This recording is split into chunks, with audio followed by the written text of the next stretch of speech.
Narxlarni oshirayotgan urush yoxud Yaqin Sharqdagi mojaroning cho'ntakka zararlari.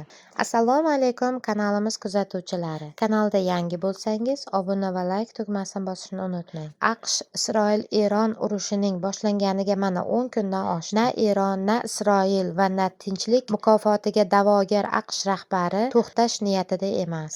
Tehron marhum Oyatulloh Ali Xamenei uchun qasos olmaguncha to'xtamasligini ta'kidlamoqda. Netanyahu ma'muriyati uchun esa Eronning amaldagi teokraktik rejimi yechilishi zarur bo'lgan muammo, Donald Tramp uchun esa urushdan charchamasligini o'z tili bilan aytdi. Agar ushbu urush yaqin orada tugamasa, dunyoni nimalar kutmoqda? Diniy simpatiya va antisemitik g'oyalarni bir chetga surib, sof ratsional fikrlaydigan bo'lsak, ushbu urushning geosiyosiy xavflaridan tashqari yaxshigina iqtisodiy zararlari ham bor. Global bozordagi silkinish boshlanganiga hali ko'p bo'lmagan Yaqin Sharqdagi urush allaqachon dunyo sanoatining yuragiga zarba berib ulgurdi. Butun dunyoda ishlab chiqarishning ajralmas bir bo'lagi bo'lgan neft bugun rekord darajada tez qimmatlashmoqda. Eronning Arabiston yarim orolidagi AQSh harbiy bazalariga hujum qilishi Hormuz bo'g'ozidagi qatnovning deyarli butunlay to'xtab qolishiga olib kelmoqda. Vaholanki, ushbu tor suv yo'lidan dunyo bo'yicha dengiz orqali tashiladigan neft va suyultirilgan gazning deyarli 1/5 qismi, taxminan 18-20 million barrel neft olib o'tiladi. Neft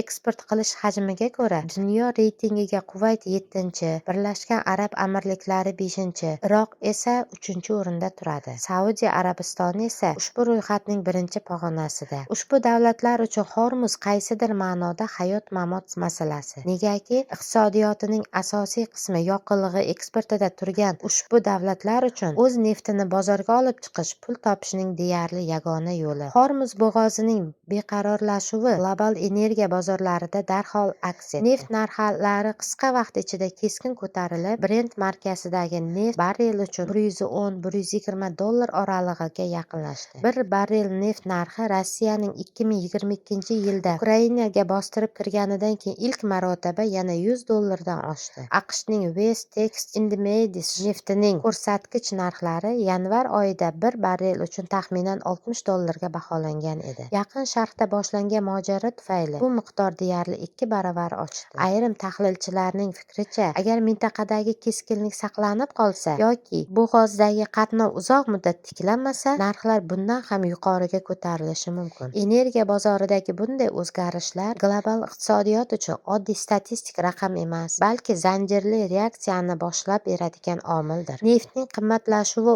o'z navbatida boshqa turdagi mahsulotlarning ham narxlarini oshishiga sabab bo'ladi. Negaki, har qanday ishlab chiqarishda neft va gaz asosiy yoqilg'i sifatida qolmoqda. Bundan tashqari, tovar narxlarining keskin qimmatlashuviga logistika muammosi ham ta'sir qiladi. Hormuzdan neft va gazning o'tmay qolishi transport yoqilg'i narxlariga ham sezilarli ta'sir qildi. Buyuk Britaniyaning REC avtomobilsozlik tashkilotining ma'lumotiga ko'ra, 9-mart kuniga kelib benzinning o'rtacha narxi 4.95 pensga ko'tarilib, yiliga 137.78 pensga yetdi. Dizel yoqilg'isi esa 9.43 pensga ko'tarilib, 151.81 pensga yetdi. Agar bu urush bir necha hafta davom etsa, butun dunyo bo'ylab yalpi ichki mahsulot o'sishiga ta'sir qiladi. Hamma davlatning energiya tizimi narxi oshadi. Ba'zi mahsulotlarning tanqisligi va ta'minot qila olmaydigan zavodlarning zanjirli reaksiyasi bo'ladi, dedi Qatar energetika vaziri Sad Al-Kabi. Yana shuni unutmaslik lozimki, neft bu faqatgina yoqilg'i emas, millionlab tovarlarni ishlab chiqarishdagi asosiy tarkibiy ingredient hamdir. Plastmassa mahsulotlari, qurilish materiallari, sintetik tolalar, farmatsevtika mahsulotlari, o'g'itlar, rezina va shinalar, turli bo'yoq hamda laklar, qator kosmetika vositalarining barchasini tarkibida ushbu qora oltinning ulushi mavjud. Agar neft narxlari oshishi davom etsa, kundalik hayotimizda eng kichik detallarning ham ishlab chiqarish xarajatlari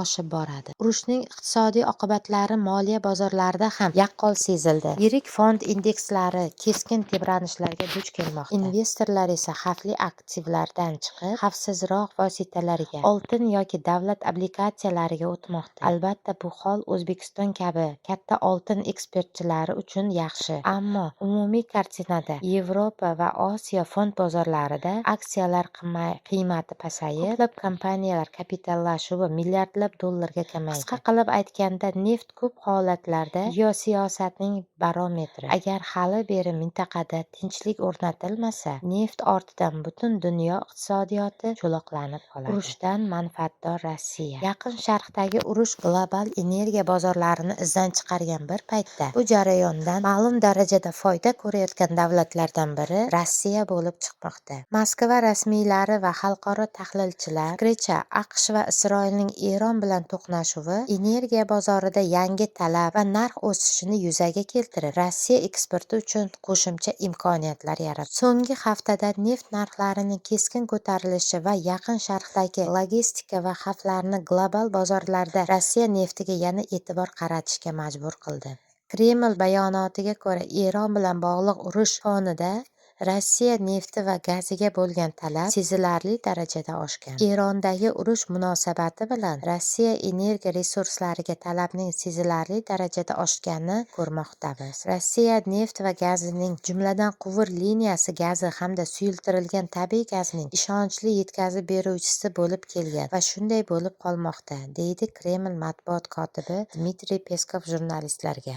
Bu ayniqsa Osiyo bozorlarida yaqqol sezilmoqda. Avval G'arb sanksiyalari tufayli Rossiya energiya eksportini katta qismini Hindiston va Xitoy kabi davlatlarga yo'naltirishga majbur bo'lgan edi. Yevropa esa bu borada Rossiyaga yana bog'lanib qolishdan qo'rqyapti.